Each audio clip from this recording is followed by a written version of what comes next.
Evet. İki tarafta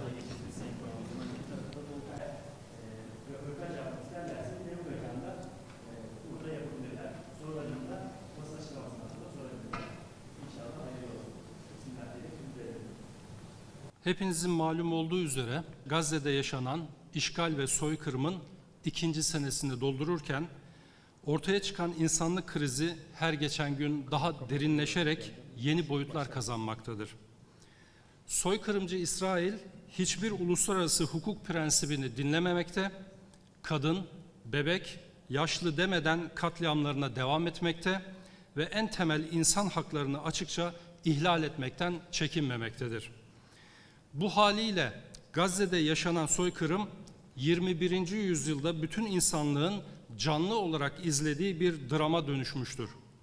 Hal böyleyken İsrail'in işgalci ordusunun Gazze'ye kara harekatı başlatmış olması katliam ve soykırımın derecesini daha da şiddetlendirmektedir. Açlığı bir silah olarak kullanan ve bu yönüyle Adolf Hitler'i bile gölgede bırakan Netanyahu ve çetesi daha da ileri giderek Batı Şeria ve Beytül Makdis'i tamamen ilhak etmeye hazırlanmaktadır.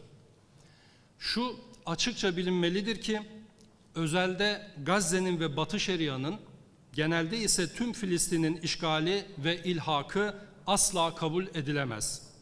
İslam dünyasının dağınıklığından ve sessiz kalmasından, batılı güçlerin de çifte standartlarından cesaret alan İsrail'in işgal ve soykırımına karşı direnmek ve seslerimizi yükseltmek, dini mensubiyetine bakılmaksızın her bireyin insani görevi olmalıdır.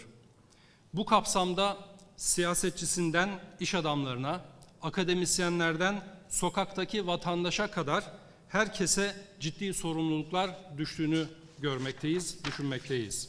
Bununla birlikte sivil toplum kuruluşları olarak da bizler sorumluluk altındayız. Gazze'deki insani krizin bir boyutu da eğitimle ilgilidir.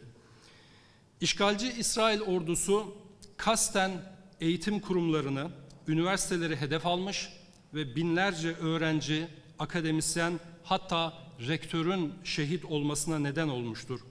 Bu yönüyle İsrail aslında sadece bina ve şehirleri yok etmekle kalmıyor, aynı zamanda Filistin'in entelektüel birikimini de yok etmektedir. Bugün burada bulunan STK'larımızın yaptığı gibi İslam Ülkeleri Akademisyen ve Yazarlar Birliği de son 2 yıldır Filistinli kardeşlerimize karşı duyduğumuz ağır sorumluluk içerisinde hareket etmektedir. Ay 1, Gazze'deki işgal ve soykırımın başladığı ilk zamanlarda yaklaşık 4000 akademisyen ve yazarın imzasının yer aldığı bir imza kampanyası düzenlemiş. İstanbul'da akademisyenlerin cübbeleriyle katıldığı bir eylem ile Filistin'de yaşanan hukuksuzluğa, katliam ve soykırıma dikkat çekmiş. Akabinde Gazze konusuyla ilgili 2 adet rapor hazırlamıştır. Mesele İsrail istisnacılığı olunca batıdaki akademik özgürlüklerin, üniversitelerdeki özgürlüklerin nasıl kısıtlandığına dair raporumuz kamuoyunda önemli bir makes buldu.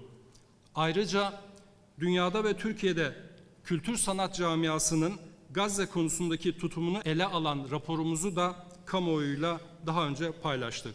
Bugün ise burada bulunan değerli STK'larımızın temsilcileriyle birlikte ülkemizdeki yüksek öğretim kurumlarının 2025 ve 2026 akademik yılı açılış dönemi hasebiyle üniversitelerdeki yöneticilerimiz, akademisyenler ve öğrencilerin gündemine Gazze'deki soykırımı yeniden taşımak ve onları gerekli eylemlerde bulunmak üzere çağrıda bulunmak istiyoruz.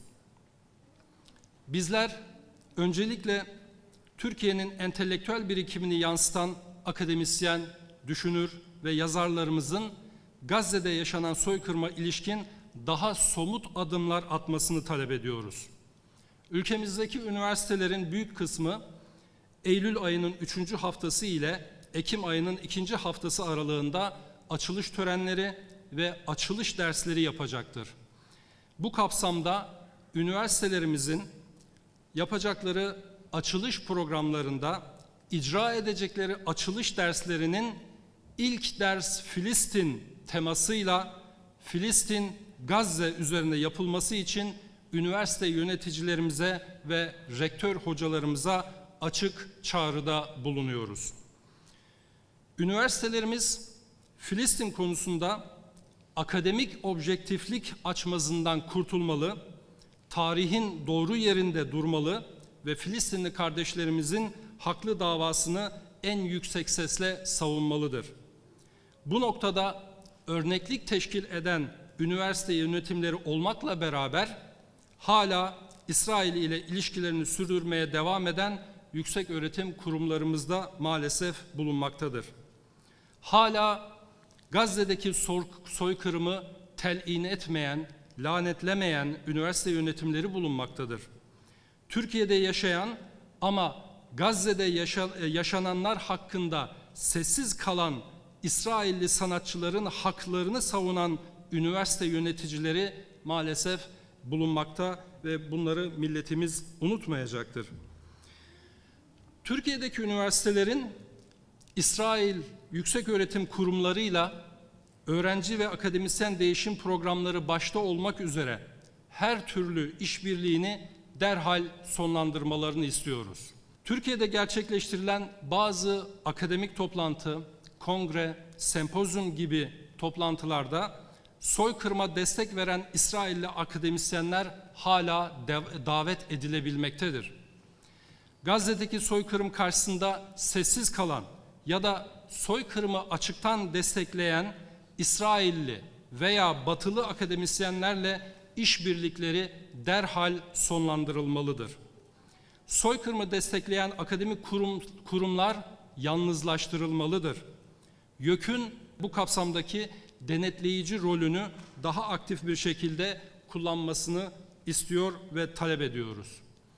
Değerli basın mensupları, Gazze soykırımına karşı yükseköğretim kurumlarımızın görev ve sorumlulukları olduğu gibi bireysel anlamda akademisyen, yazar ve düşünce adamlarımızın da önemli ve ağır sorumlulukları bulunmaktadır. Bu kapsamda özellikle yeni akademik yılın başlaması münasebetiyle bireysel olarak her bir akademisyenin de uzmanlık alanına bakılmaksızın ister sosyal bilimci olsun, ister fen ve temel bilimci olsun, dönem başlangıcındaki ilk derslerinde Gazze konusuna değinmelerini arzu ediyoruz, talep ediyoruz. Üniversiteler ve akademisyenler Filistin konulu dersler açmalı, seçmeli dersler açmalı ve bu derslerle öğrencilerin bu konudaki siyasi, tarihi, dini ve kültürel anlamda bilgi sahibi olmaları sağlanmalıdır. İsrail yayılmacılığının sadece İslam ülkelerine ya da bölge ülkelerine değil, genelde küresel sisteme bir tehdit olduğunu öğrencilerimize açık ve net bir şekilde anlatmak zorundayız.